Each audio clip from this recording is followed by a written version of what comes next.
Welcome to the Big Meat Kickoff. I am your host, Kevin Noon. It is Monday, February 6th.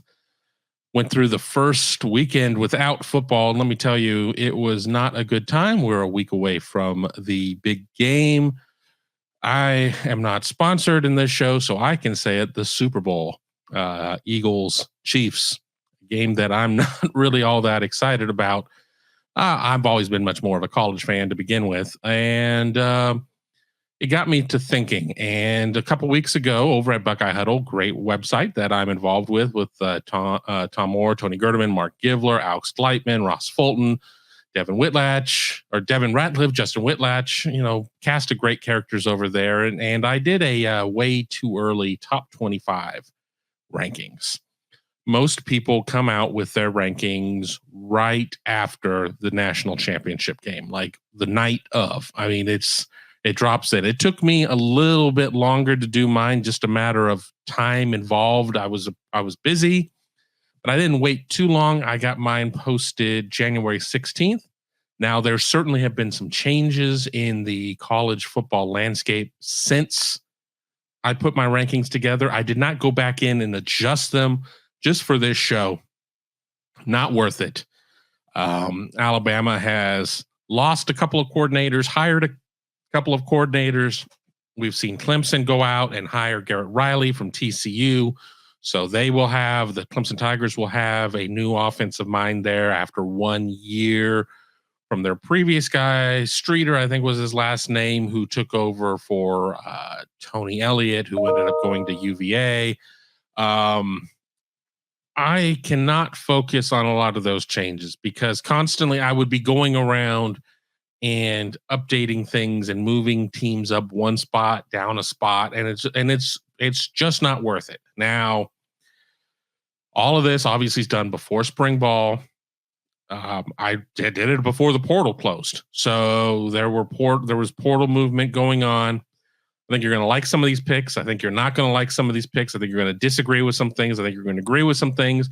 But isn't that the purpose of doing a way too early top 25? I think it is, because it is to generate excitement about the upcoming season. And I know we're all excited. You wouldn't be watching this if you weren't excited about college football. And we have some ways to go before we get back to games that count. About a month away from the start of spring ball. NFL Scouting Combine is at the end of this month, going into March. Be sure to join me later this week. I will be welcoming a friend of mine, an NFL draft guru, who will give us some great insights on what is going on pre-NFL Scouting Combine. Hope is to go out to the Scouting Combine, connect again, kind of talk during that event, and then do something after the Combine and then after the Pro Days. We're going to, here on the Big Meat Kickoff, we will keep you fully up to date on the upcoming NFL draft as players like CJ Stroud, Jackson Smith-Njigba, Paris Johnson, DeJuan Jones, Zach Harrison. I could keep going on and on and on with the list. All are hoping to hear their names called and move on to Sunday football. But for now, we're focused on Saturday.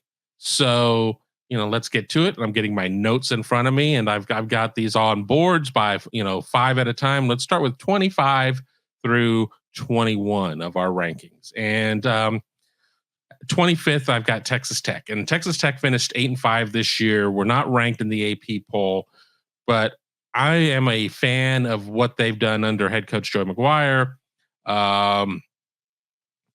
It would just, I think that, 16 starters back, 9 on offense, it's very solid. They're bringing back their quarterback, and I'm a big fan of teams that are bringing back their quarterbacks. 24, I got UT San Antonio, the Roadrunners. They're moving to the AAC after winning Conference USA the last 2 seasons. They return 15 starters, and they will be a challenge for Tulane, who you will see further up the rankings. I've got UCLA 23, and that's kind of strange to me because it seemed for a while that Chip Kelly just didn't have his heart in it. It just didn't seem that UCLA was destined to get off of the ground. And lo and behold, UCLA comes on late last year. Let me pull up the grid. They were 21 in the final AP rankings. They finished 9-4 on the year. Pretty impressive. For the first one where I have a team maybe a little lower now than I should today, that would be Mississippi, the Ole Miss Rebels. They are 22. At this point, they had not landed a additional quarterback in the transfer portal. They were still looking like that it might be Jackson Dart, but they've gone out and hit the portal heavy. I think they're going to be really solid with that, with the addition of former Alabama defensive coordinator Pete Golding.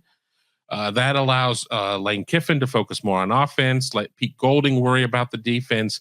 I think that's been a concern with the Rebels, is that their defense just is inconsistent. Sounds like another team we know at times. But I would probably have Ole Miss higher than I do right now. And then rounding out this group, I have North Carolina at 21. 2 words, Drake May. That's really the reason I like North Carolina. Finished 9-5 on the year. We're not in the top 25 final rankings for the AP. Can Gene Chizik fix things on the defense? That remains to be seen at this point. The ACC seems very wide open. It seems very wide open because you had massive movement in terms of quarterbacks. And really, what is the dividing line between a good ACC team and a mediocre ACC team? I don't know. In some ways, it feels like the Big Ten West, that anybody can kind of, well, not anybody. Sorry, teams from the state of Virginia, but anybody else could kind of win on any given Saturday against most opponents in the conference. So why not with Carolina 21st? Let's go to the next 5 here. We got K-State at 20. Now that is, I agree, that is a little bit low for a team that won the Big 12 championship, went on and got whacked by Alabama in the Sugar Bowl. They finished 14th in the AP, 10-4. They're losing, getting names like Deuce Vaughn, Cade Warner, Adrian Martinez. I think that they're going to perform pretty well this year in a expanded Big 12. Texas and Oklahoma are not on their way out yet. To be determined. Seems a little dodgy that they're going to get out early, and the ACC or the Big 12 is welcoming 4 teams into the conference. So hard conference to handicap at this point. Oregon State 19, they were 10-3. They finished 17th in the AP. I've got a lot of Pac-12 in here, and that's, I've been probably one of the people that's been the hardest on the Pac-12 through recent years. I think that there are a lot of good teams. Who are the great teams? Well, beyond USC, I don't know. Oregon, Utah. How long until Deion turns Colorado around? I don't think it's going to be year 1, but I think Oregon State is really solid right now. They bring in a quarterback. Maybe you've heard of him, DJ Uiagalelei. Will a new area code, a new system, a new conference help him? I'm very curious to watch. I've got Texas at 18. I mean, yes, you lose Bijan Robinson. Most of the offense is back for Steve Sarkisian. I'm not really sold on the defense once again there, but we shall see. I'm curious to see how quickly Arch Manning pushes Quinn Ewers. I don't know. Maybe one of my biggest flyers that I have here, 17, I have Wisconsin. Wisconsin went 7-6 last year. Out goes Paul Chryst. Out goes Jim Leonard. In goes Luke Fickell. They've gone in and done the right things in the portal. They've picked up quarterbacks. They've picked up receivers. They've picked up offense, something that Wisconsin has been lacking for quite some time, offense. Call me a fickle believer, but I'll have them at 17. And then I round out this group with Tulane. Maybe I have them too high. They finished 9th in the AP. You certainly lose some guys from that team, but going from 2-10 to 12-2, beating USC in the bowl game, that's pretty crazy to me. I feel that the AAC kind of opens up with some departures out there. So I like Tulane just kind of based on that schedule as well. We're just going to run right into the next group without coming back on camera. We got Utah 15th. Cam Rising is back, run it again. Gone are names like Clark Phillips III, Dalton Kincaid. I like Utah to be there. I think that, Ohio State fans have a special affinity for Utah just because of a lot of things that Utah's been able to do. I mean, Utah pushed Ohio State to the brink a couple of years ago in the Rose Bowl. Utah goes out and beats USC in the Pac-12 championship game. That was huge for Ohio State. We got Clemson 14. This is a team that I probably would move up if I retouched these rankings with the addition of Garrett Riley. Based on the offense that I'd seen last year, even with quarterback Cade Klubnik, I just was not feeling it. I think that they've gone out of the family to go make a big hire. I think this is big. I would probably have Clemson in my top 10 now. TCU 13. Okay, TCU finished the second in the AP. They lost by $1 million to UGA. I get it. I mean, Max Duggan is gone. Chandler Morris, who was the starter last year at quarterback, seems to be the guy who will get the start. We'll see. TCU loses Garrett Riley, as I'd mentioned before, to Clemson. I don't know. I have a hard time having TCU much higher than this. Oregon is 12th. Will we see more good Bo Nix or bad Bo Nix? I don't know. Bad Bo shows up at the worst times. I think bad Bo shows up when Oregon is playing against teams that it should be challenged by. I mean, that's great going out there and whipping up on Stanford and Cal right now. Big deal. But let me see what you can do in some of these other situations. And then LSU 11th. I'm an outlier. I know a lot of the national guys have LSU in the top 10. We'll come back around in 40 some weeks and see if I was right or they were right. They do this all the time. I like to do my own rankings. They bring back most of their offense. They don't bring back Kayshon Boutte, the receiver. The defense will look completely different. Only 5 returners coming back. A lot of new talent. They were decimated in the secondary. Of course, J.K. Johnson, the former Ohio State defensive back, is in the mix there.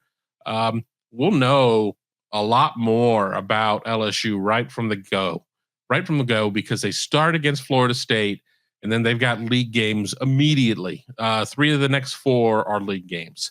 So, we know how the SEC in a lot of instances front load schedules just to make sure that that they can play Louisiana Barber College the second to last week of the season.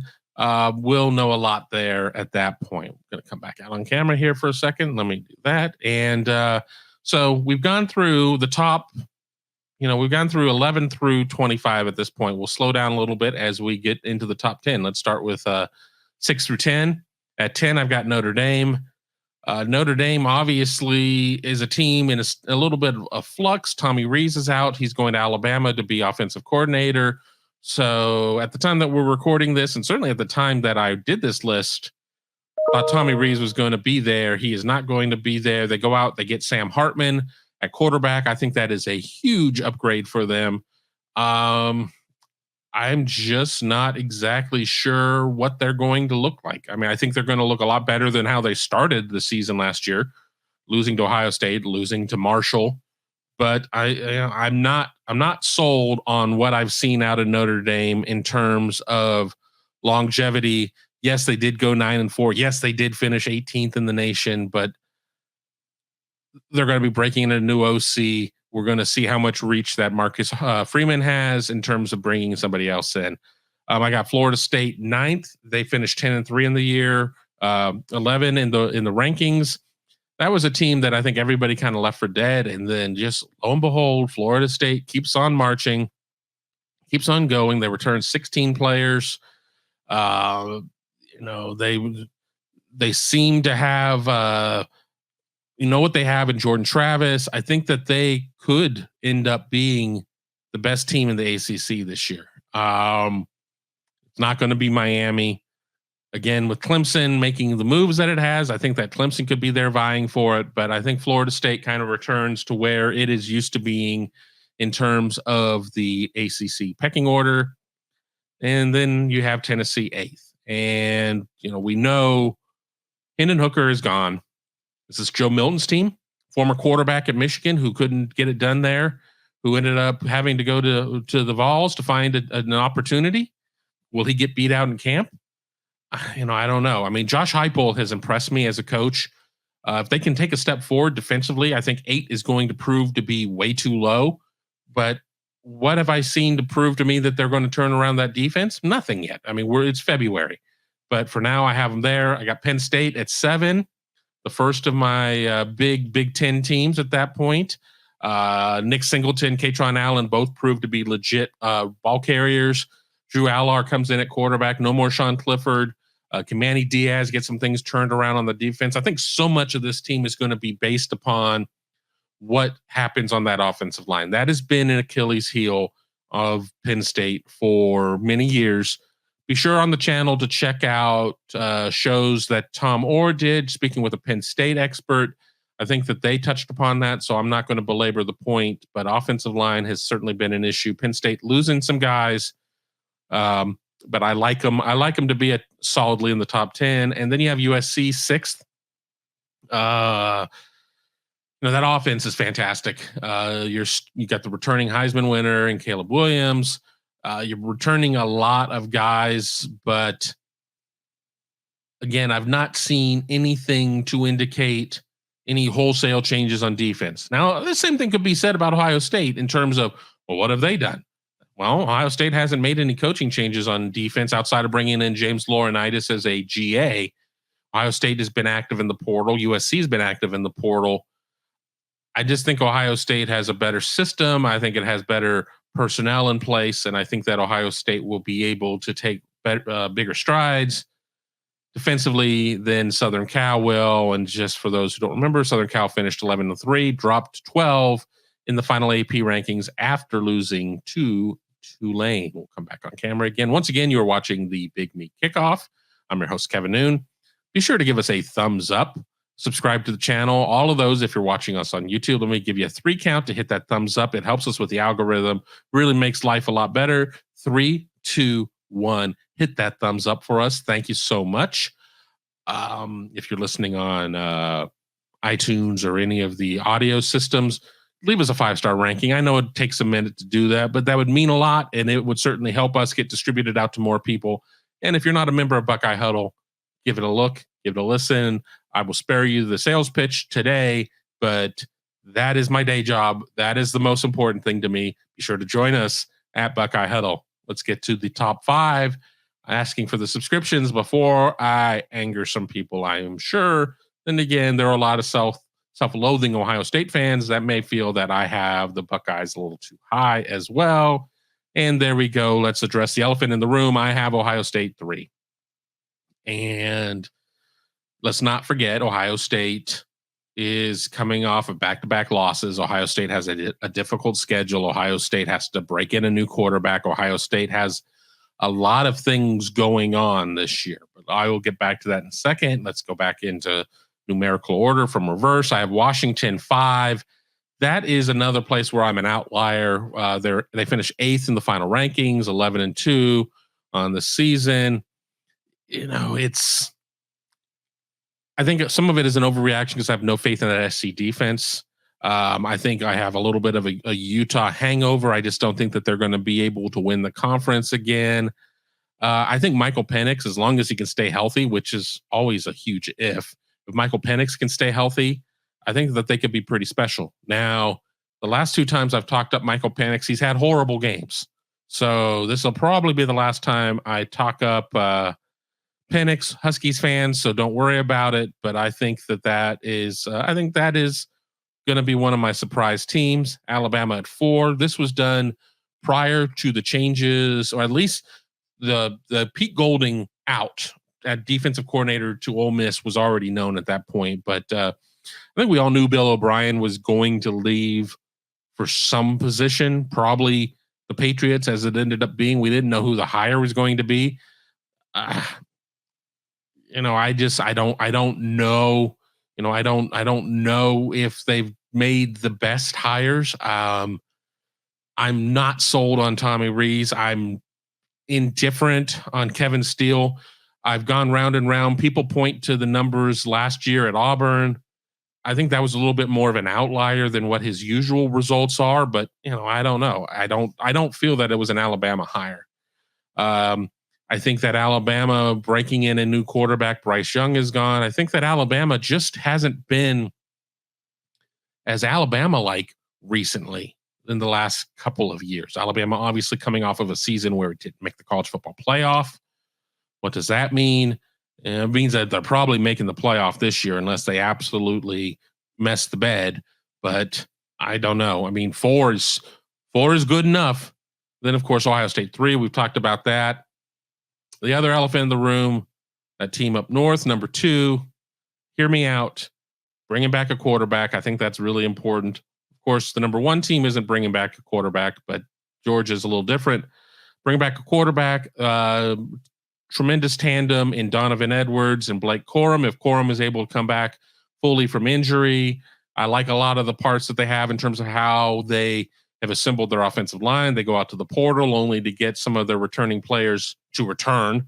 So that offensive line, I think, is going to be really good once again. On the defensive side, I don't know. I don't know what is going to be the case there, but they certainly have had an answer for Ohio State in a lot of regards the last 2 seasons. And the game is in Ann Arbor. So you look at a couple of the things, and let me throw in there too, Michigan really plays nobody until the end of the season.